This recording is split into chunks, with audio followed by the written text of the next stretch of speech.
tere tulemast vaatama Esiili nädalaraportit number 17. Täna räägime jällegi 3 teemast. Räägime allhankijate süsteemist, räägime kuidas planeerimine Esiilis toimib, kui sa kasutad pommi ja lõpetuseks on paneeldiskussioon, kuhu me oleme kaasanud farmaatsiatootmist, mööblitootmist ja metallitootmist. Ja räägime allhankimisest loomulikult. Nii et kõigest nüüd täpsemalt. Esimene teema, allhankijad. Riiko räägib teile täpsemalt, aga kindlasti probleemide teate. Kõik asju ei jõua ise teha ja tuleb sisse osta. Kuidas see töötab ja miks see töötab ja sellest täpsemalt räägibki Riiko. Aitäh, Maida. Allhankeprotsessi juhtimiseks on meil 2 erinevat võimalust.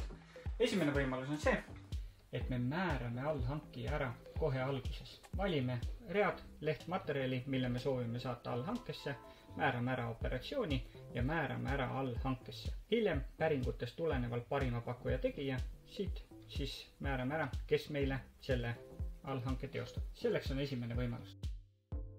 Teine võimalus on see, kus tuleb reageerida kiiresti. Tuli Riiko hommikul tööle ja teatas meistrile, et saag ei lähe tööle. Saag on katki, järelikult tuleb kogu planeeritud töö saata meil ettevõttest välja. Mida me selleks teeme? Märgime ära kõik saagimise planeeritud tööd ja määrame sellele ära allhankija. Allhankijale määrame ära ka ettevõtte ning teeme sellest kokkuvõtva zip-faili, mis siis võtab kokku kogu saagimise operatsiooni koos jooniste, materjalilisti ja töökäskudega ning saamegi saata selle ettevõttesse. Vähem kui 10 sekundiga on kogu töö teostatud. Teine teema, pomm. Ei, mitte pommis, vaid planeerimine Esiilis, kui tööd jõuavad pommist Esiili, ehk siis kuidas see planeerimine töötab, mis trikid seal on, sellest täpsemalt räägib Siim. Varasemalt oleme rääkinud ostust, kuid kui materjalid on ostetud, siis oleks aeg hakata tootmist planeerima. Ja vaatamegi üle, kuidas on võimalik pommi sisestatud projekti planeerida tootmisplaani. Teeme siis planeerimise läbi Viljandi tehase viimistlusosakonna meistri näitel. Esmalt võtan filtreeri projekte ja näen ma kõiki projekte, mis puudutavad minu osakonda ning mis hetkel on aktiivsed. Roheline ütleb, et need operatsioonid on mul juba tehtud. Kollane tähendab, et on hetkel tegemises. Sinine, et on plaani pandud ning hall ütleb seda, et selle operatsiooniga pole üldse tegeletud.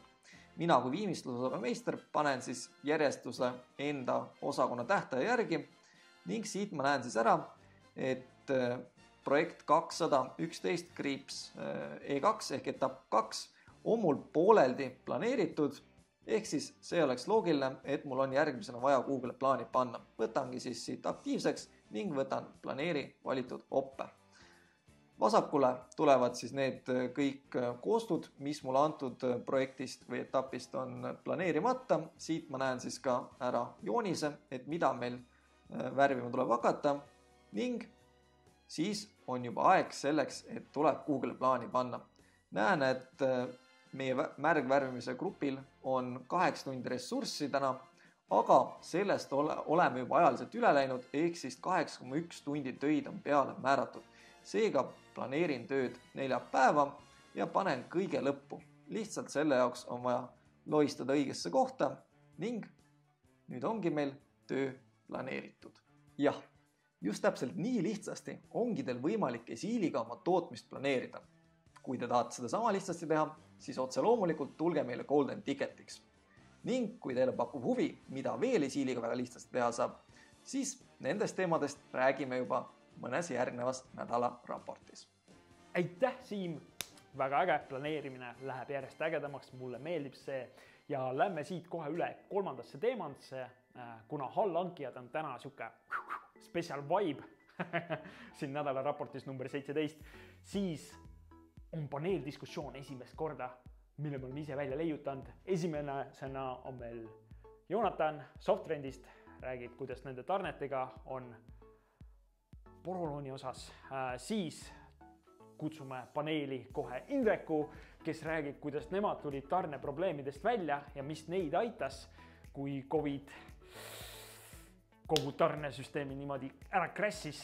Ja kolmandaks, Lauri Harasest Construction Furniture räägib sellest, mismoodi nemad on suutnud tarneid tagada, kui tarnijatega on olnud probleeme. Ja nüüd kõigest täpsemalt.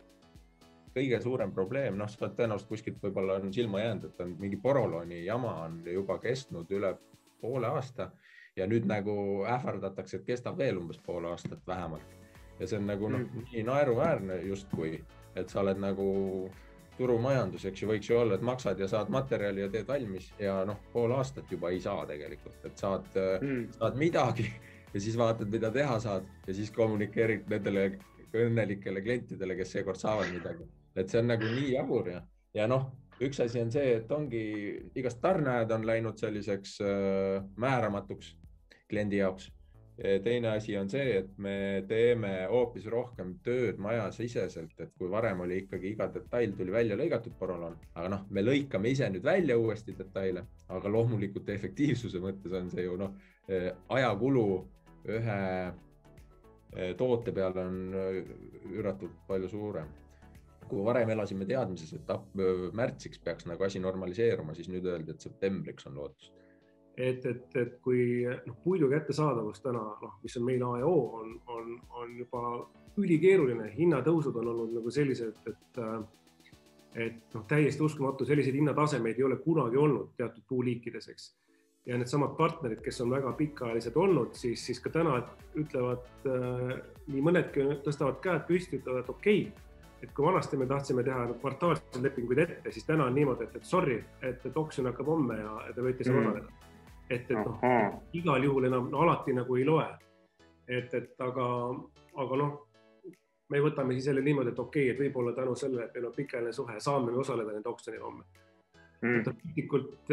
Loomulikult on oluline ja ka praegu tuleb neid hoida ja ka teistest nagu aru saada. Et see, et kui kuskilt puitu ei tule, ei ole nagu nende probleem, vaid see on mingisugune suurem trend parajasti või suurem lugu, mis käsil on. Et kui koroona algas, siis kõige suurem asi, millega me pidime jõudu katsuma, oli kindlasti see, et kogu maailma tarneahel tegelikult sisuliselt katkes. Aga väga huvitav oli näha, et kuidas sinu pikaajalised tarnijad ei jäta sind üksi ja tulid suga koos kaasa ja sa said need vajalikud materjalid, kas pakkematerjalid, toorained üle kogu maa kätte ja sa võisid oma valmistoota valmis teha selle klientidele edasi anda. Me olime ka olukorras, kus tundus, et kui meil laovaru võib-olla on 5 miljonit pudelit, siis meil laovaru kahanes 300 000 peale, mis tähendab seda, et meil oli 4 päeva veel pudelid ees, et oma toode sinna sisse panna. Aga õnneks kõik laabus. Täna meil on jälle 5 või 10 miljonit, me igaks jaoks hoiame rohkem, aga meil on kõik väga tore. Jah, eks selle COVIDiga oligi vaata, et nagu mõnes mõttes nagu see demand kukkus tagant ära ja siis metallitootjad neil ei olnud põhjust nagu hoida neid nagu tehaseid ja töös ja siis nagu supply võimekus capacity kadus ka ära.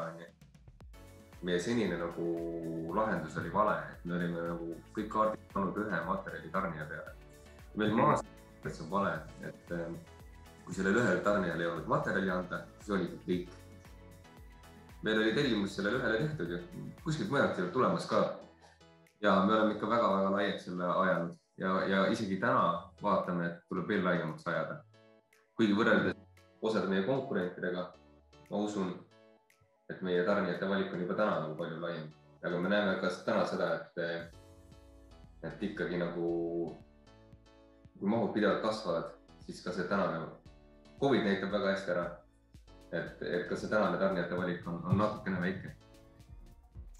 Aitäh meie paneeldiskussioonis osalejatele. Kui sulle meeldis see, mida sa nägid, pane loomulikult like. Ma ei tea, kumbal pool ta on. Siinpool äkki.